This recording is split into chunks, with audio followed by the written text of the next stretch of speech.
Kapag pinalalaman ang tao yan, kaaway ka ng emperador. Niyalabala ng tao yan, ng imperyo.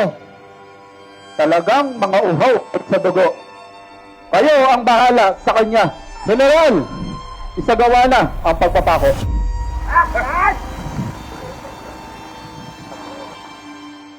Ibinigay ni Pilato ang hatol at inutusan ng senturyon at mga sundalo upang isagawa ang pagpapako kay Jesus. Ama ko!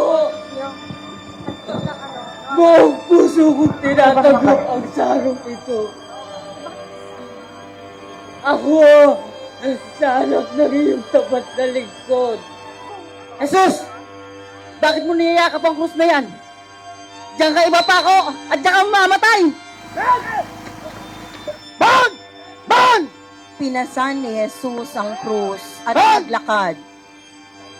Habang tinatahak nila ang makipot na daan ng siyudad ng Jerusalem, ay nagsusunuran ang mga tao.